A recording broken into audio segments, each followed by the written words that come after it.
Alam nyo ba na pwede kayong gumawa ng personality fixtures mismo sa loob ng inyong Light Controller 1024? Kung hindi nyo pa alam, para sa inyo ang video na ito. Kaya make sure na tapusin nyo ang video at syempre, huwag kalimutang mag-subscribe at i-share para makatulong sa iba nating mga kasama sa industriya. Tara, simulan na natin! Meron tayong isang fixture na gagawin, ang Moving Head Beam 250. Wala pa siyang personality sa loob ng aming light controller.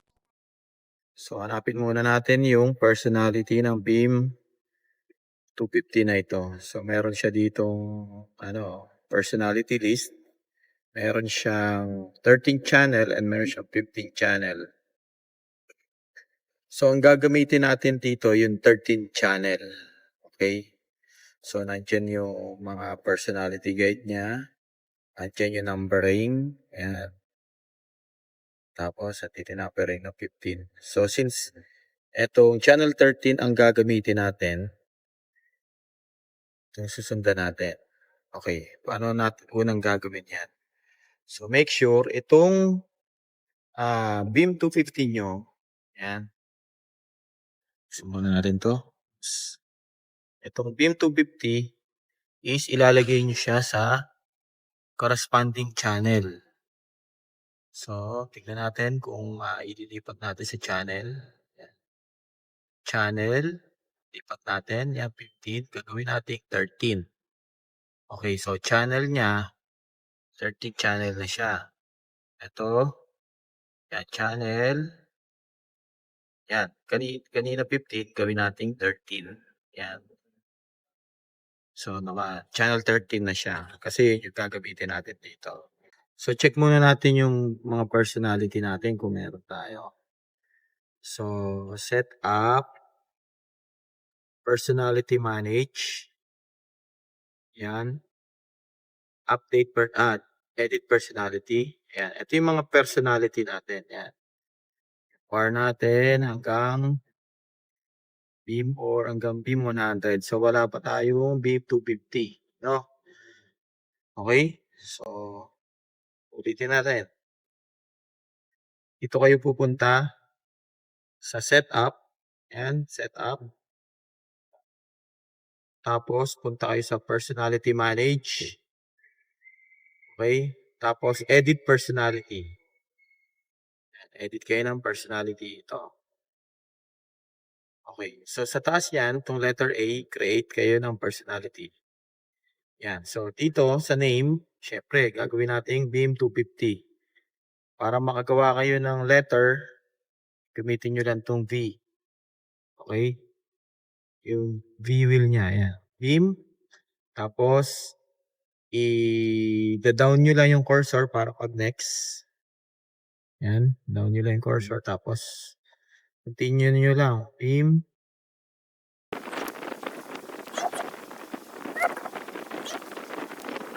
Alright.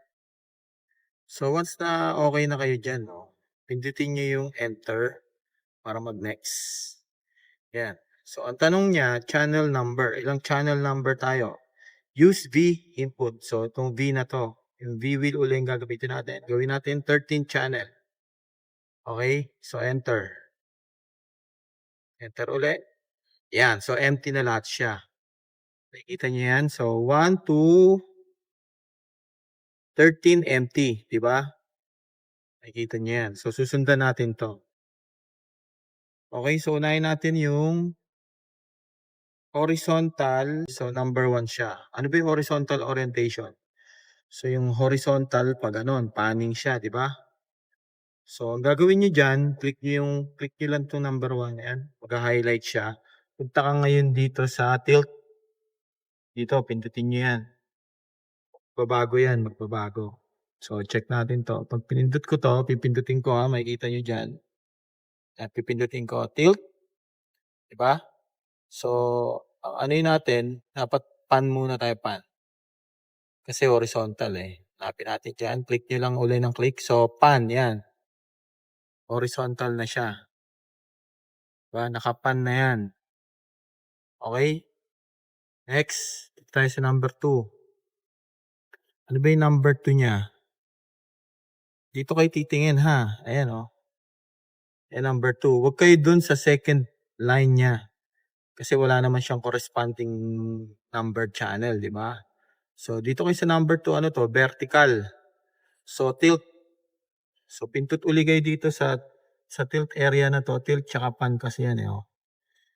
Okay? So, gagawin yung habang pinipindot nyo yan, tilt. So, naka-tilt na siya. Okay, yung number 3 is speed. Click nyo to, punta uli kayo sa tilt. Nakikita nyo yung pine. Yan na lang, pine channel. The number 4 natin is dimmer. Okay, so pindot ulit tayo dito. Hanapin nyo ngayon yung dimmer. Ito yung dimmer.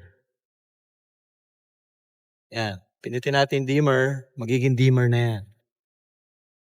Next is yung number 5 natin, strobe. Okay, click. Click nyo to. Tayo dito sa strobe. Ito yung strobe natin shutter. Okay. Yan. Magiging iris, fine, shutter. Yan. Magiging shutter na siya. So, next tayo sa 6 tayo. Sa number 6 tayo. Down nyo lang, down. Ano yung number 6 natin? 6 is color. Okay, click. Hanapin natin color. Ayan, color. Color 1. Yan lang, color 1 lang lagay nyo. Next is yung pattern. Ano ibig sabihin ng pattern? Yan yung gobo. Hanapin natin dito. Verse 7, punta kayo sa gobo. Ito yung gobo. Pindutin natin. Oh, gobo 1. Number 8. What is number 8? Prism. Diba? Prism motor operation. Etong ano na to, itong beam 250 na to, yung prism niya is, ito number 8, no? Hanapin natin itong number 8.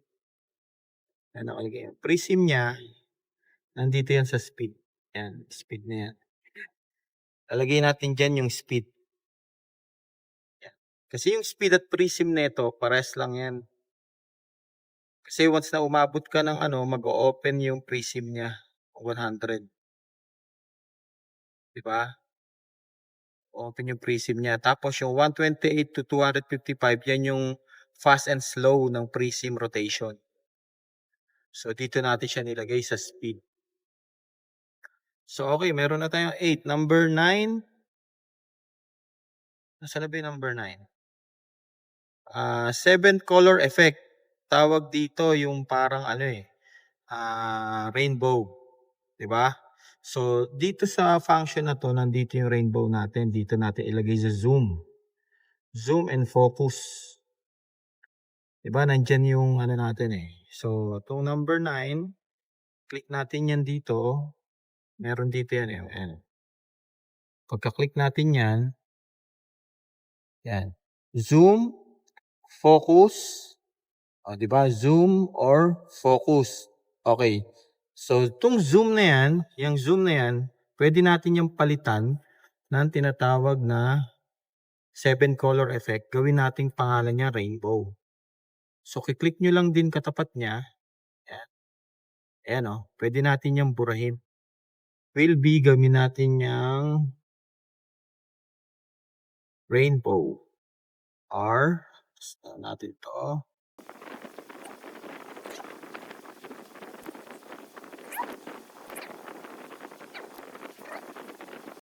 Yan.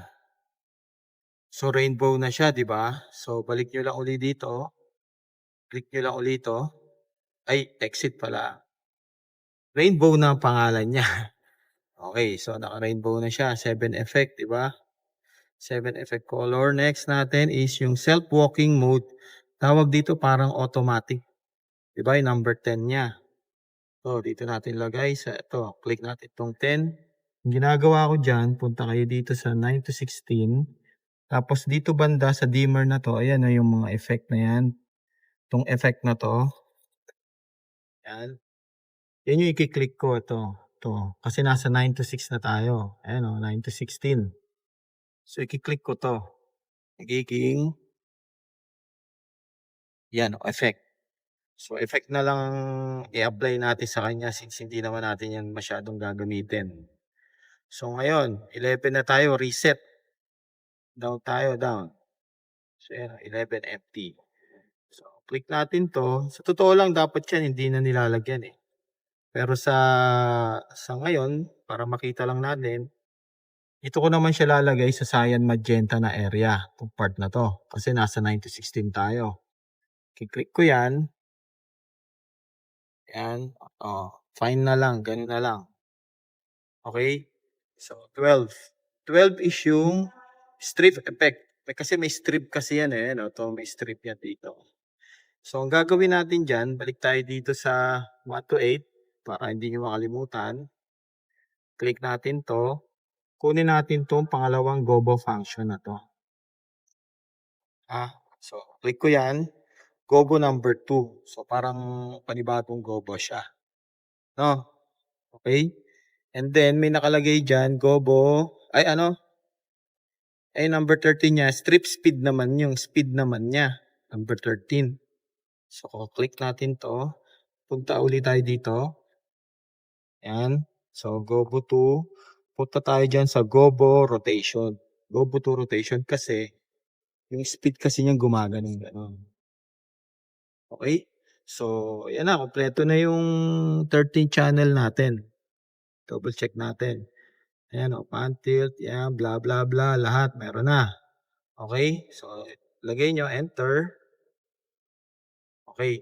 So, itong mga lamp na yan. Ito, alam ko, dapat 250 pero 0 na lang natin, no? Enter na natin. Ibig sabihin yan, meron na siyang beam 250. Nakagawa na tayo, na-patch na natin dito, nailagay na natin. So ngayon, paano natin siya ipapasok? Anong address ang pwede sa kanya? So magpa-patch na tayo ng fixtures. Okay, patch. Tapos patch pictures. Yan. So hanapin nyo yung beam 250. So pangatlo siya dito. Click nyo to. Okay. Saan natin siya ilalagay? Di ba? Saan natin siya dito ilalagay? So, sa ngayon kasi, ang mga moving head natin, ang sakop natin dyan, itong 1, 2, 3, 4, 5, 6, 7, 8. So, itong 9 to 16, pagkakaalam ko is bakante pa siya. Okay? So, nakalagay dito, auto-calculate address. So, since 13 channel yung nilagay natin, mag-uumpisa tayo ng DMX 166. So, pag kinlik ko tong 9 na to, dito natin ipapatch. Yan. Diba? 166 plus 13, 179. Dito sa number 10. O, click natin to. Okay. So, lumalabas 166 and 179 ang address na kailangan nating iset dito sa beam 250 natin na lalagyan ng address. So, check natin ngayon yung patch natin. Patch information. Hanapin natin. Ayan na, beam.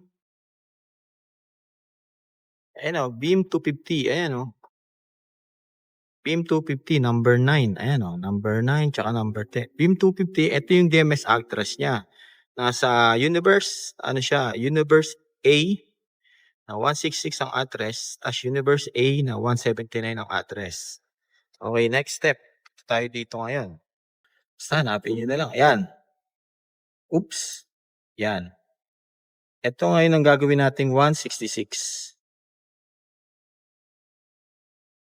Ito tayo ng 166, boy.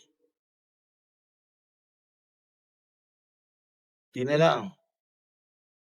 Okay, 166. Enter. Nice. So, dito naman. Address. Ito yung 179. Saan natin 179. Lapit na tayo, guys. Ayan na. This is the real deal. Okay. So, naset na natin siya in tamang address. So, naka-daisy chain siya, no? DMX, XLR. Make sure na dapat nasa universe. Ayan o, A. Ayan o. Kasi ito yung B. Ito A. Set na tayo. Ngayon, ang gagawin natin, pupunta tayo sa page picture 1. Pindutin natin tong escape muna pala natin to. Pindutin natin tong 9 and 10.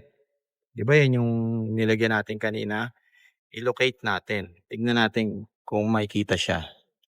Bang! That's it. So kung ano natin yung tilt, makikita natin, ayan, gumagana na siya guys. Oh. Paning? Okay. Ow, shit. Paning yan. Tignan natin kung yung shutter gumagana. Alright. Tignan natin yung dimmer kung gumagana. Nice. Tignan natin ang color. Very good. Ang lakas din eh. Lakas din oh. Tignan natin ang prism kung gumagana ang prism. Yun oh. Nice one. Pampabilis. Pabagal. Malakas din siya. Tignan natin yung gobo. Aha. Very good. Gumagana lahat. Oh, meron pang wifi ah. Okay, so tignan natin yung speed niya kung yan. Yan yung color. Ganda. And then tignan natin yung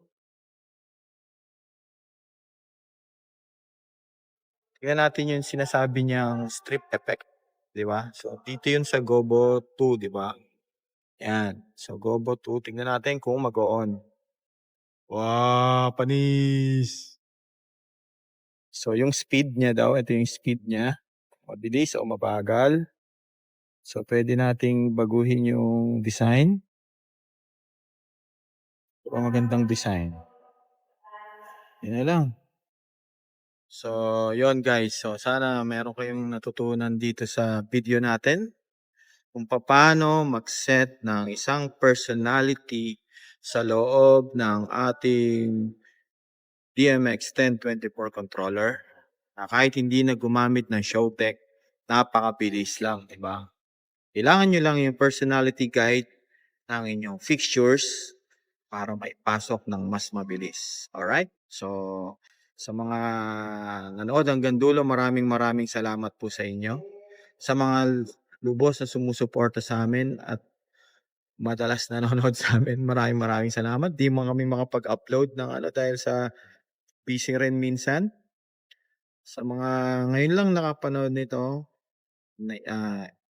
tulungan nyo kaming i-grow itong channel namin para mas pa natin yung mas mapaganda pa natin ang ating mga vlogs tsaka yung mga gusto niyo yung mga i-features natin dito, gagawin natin 'yan. Sa mga shoutout pala sa ating mga nagko-comment and mga nagshi-share. Maraming salamat sa inyo. Ang laking tulong nyo. Thank you pala sa lahat ng mga sumusuporta. Wala na akong ibang sasabihin pa. Thank you and God bless. All right, let's go. Beam 250. Ito, hihi.